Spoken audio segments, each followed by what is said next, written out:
Wolff-ism? Yes. Okay. This is from People's World, Understanding Marxism, Understanding Wolff-ism. The 2008 crisis of capitalism sparked and regenerated interest in alternatives to the capitalist system, which was on the verge of collapsing anyway, which should collapse. This included revived interest in socialism, one of those results being the propelling of the obscure left-wing academic into history's headlights. With appearances on TV shows, including Bill Moyers and Charlie Rose's programs, Economic Update, radio broadcasts, and packed live speaking engagements, the financial disaster made Professor Richard Wolff ready for his close-up. "I've got to pinch myself. I'm having the time of my life," a surprised Wolff said about suddenly being thrust into the prime time. As the visiting professor in the graduate program in International Affairs of the New School University, New York City, observed, "It's not me, it's the message which has remained the same. Indeed, late August at the Left Coast Forum, I moderated a panel to commemorate the 200th anniversary of Karl Marx's birthday, and much to my astonishment, a standing room only attended the What is Marxism discussion that went into overtime at LA Trade Tech College. So there is a growing appetite and hunger for an anti-capitalist analysis to explain what's happening and for solutions." To supply this growing demand, Wolff has self-published a 100-page text that's somewhere between being a book and a pamphlet entitled Understanding Marxism.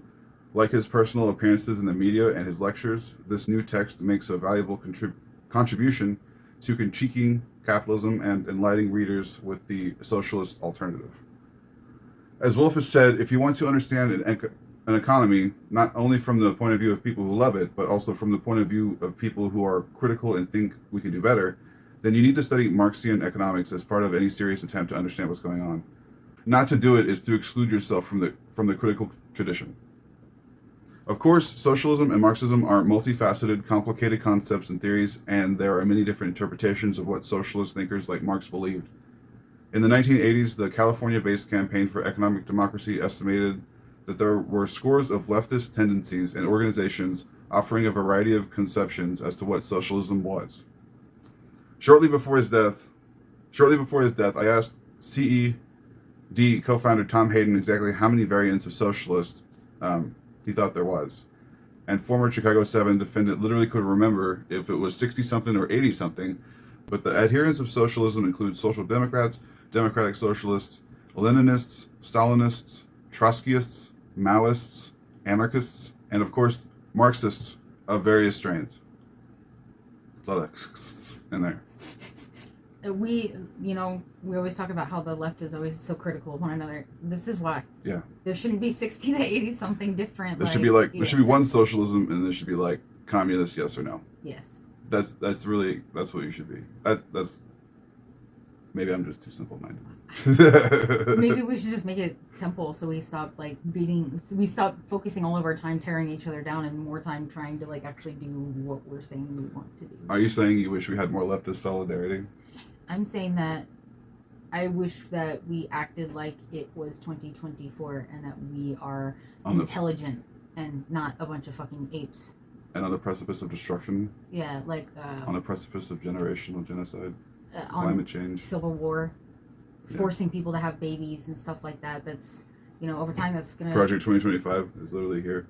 Yeah. Hey, do you want equal rights for, everyone? Do you want the people that are CEOs sitting on their asses doing jack shit, making triple digit every single year while you struggle to make, want to have equal Do you want all opportunities? the profits and wealth to be in the hands of the few? Do you want to eat? Do you want to keep struggling? Let's fucking eat.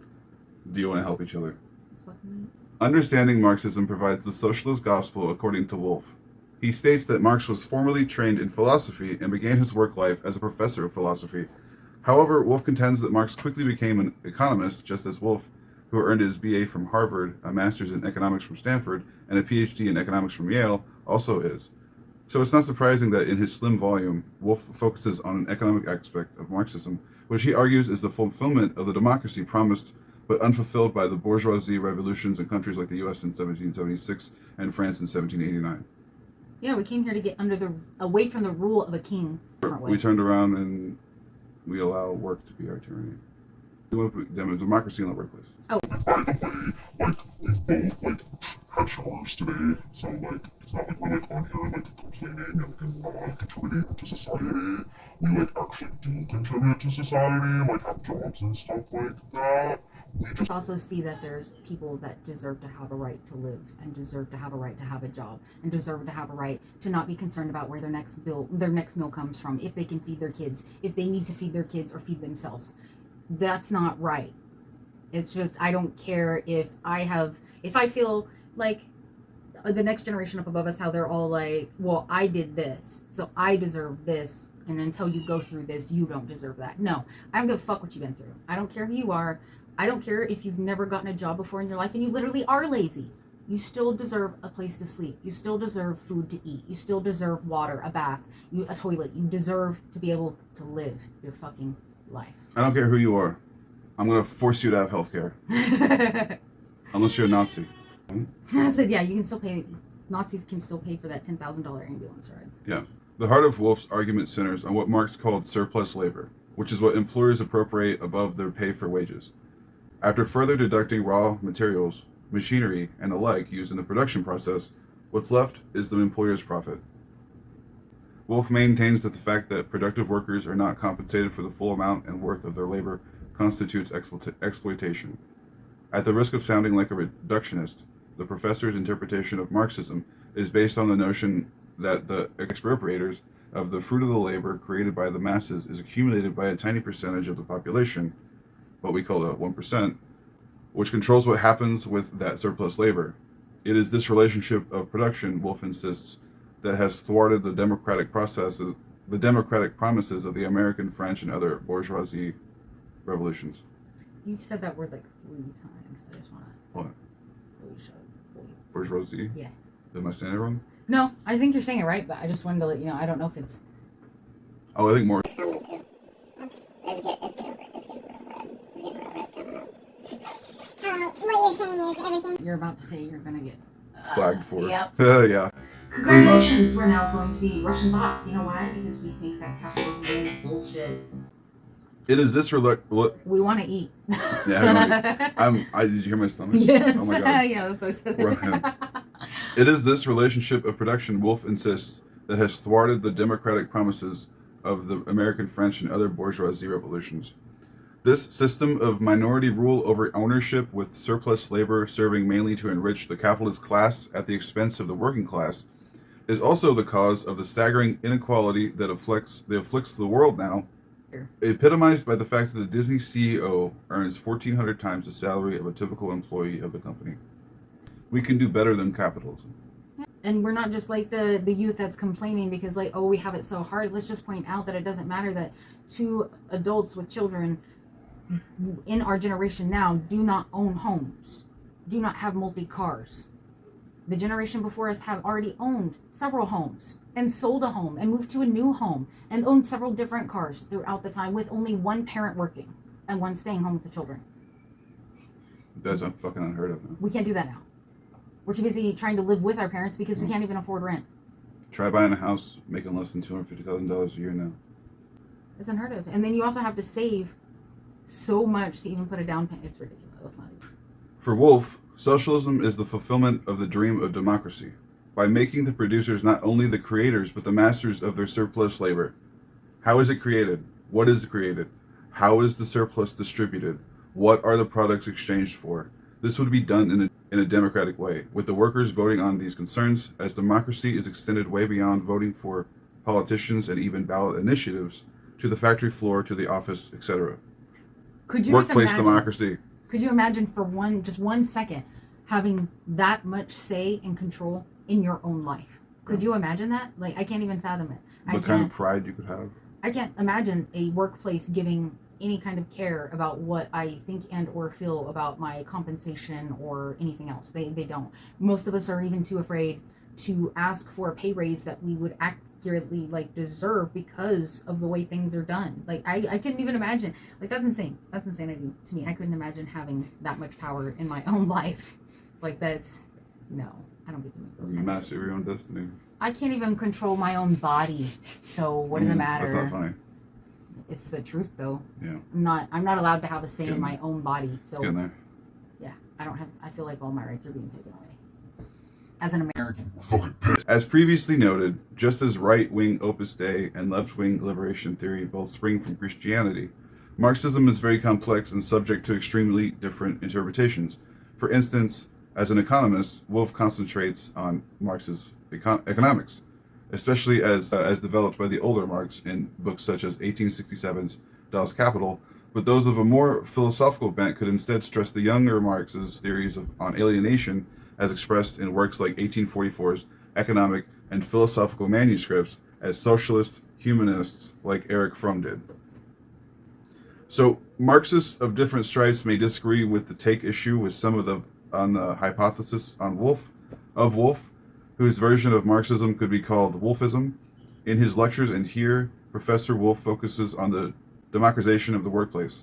The emphasis on the latter reminds me of the early 19th century utopian socialist Francois-Marie Charles Fourier and the notion of phalanxes as models of cooperative labor. But socialism is more than a matter of workplace referendums, with workers at the point of production where products are manufactured, running and benefiting from the enterprises they toil in. Beyond this, how will the workers exercise their ownership of the means of production, unifying and harnessing the productive forces of these thousands of communally owned collectives and cooperatives on a national or even international level? There is little, if anything, about this in understanding Marxism. Supporters of Soviet-style socialism would likely advocate some kind of centralized planning, though much of the actual existing socialist societies now have integrated many aspects of the free market economy. For the 21st century, instead of unelected bureaucrats being in charge of the decision-making process, the trick would be, how would the producers be empowered through participatory direct democracy to self-manage this planning on a broad societal scale themselves, and how would they coordinate production with all the rest of the working class for the common good of all? Wolff is correct when he notes in Chapter 7 of Understanding Marxism that Marx himself said and wrote little about the future of capitalism. However, with the emphasis on democracy, the professor never once mentions a central tenet of Marxism, the dictatorship of the proletariat. I suspect that, given the scepter of the police state, connotations of various Stalinist societies, Wolff did not care to muddy the waters of his democratic workers' cooperatives with the mention of the word dictatorship. More militant interpreters of Marx who are to the left of Wolff might quote Marx, who, after Europe's 1848 workers' uprisings, wrote in a German newspaper, "Every provisional state set up after a revolution requires a dictatorship, and an energetic dictatorship at that." I believe Marx was referring to the exercise of majority rule, ensuring and enabling the dominance of the 99% over the 1%. As George Orwell put it when describing radicalized Barcelona during the Spanish Civil War, the working class was in the saddle. In order to place the workers in the saddle and, as Marx put it, expropriate the expropriators, a revolution is required, for the ruling class will never voluntarily give up their power, privilege, and wealth. It is inevitable outcome of the class struggle. The guillotine and the Bastille, or credible threats of them, are the only things that Trumps and their ilk understand. Although Wolff references the American and French revolutions when it comes to establishing socialism in his text Revolution, is the act that dares not to say its name. But for Marx, it is a historical necessity. As he and Engels wrote in 1848's The Communist Manifesto, the immediate aim of the communists is the same as to that of all of other proletarian parties: constitution of the proletariat into a class, overthrow of bourgeoisie rule, conquest of political power by the proletariat. That overthrow would be via insurrectionary and not electoral means. Marxism without revolution is like pancakes without the syrup. Understanding Marxism also never addresses the subject of vanguard and or other political parties for the workers.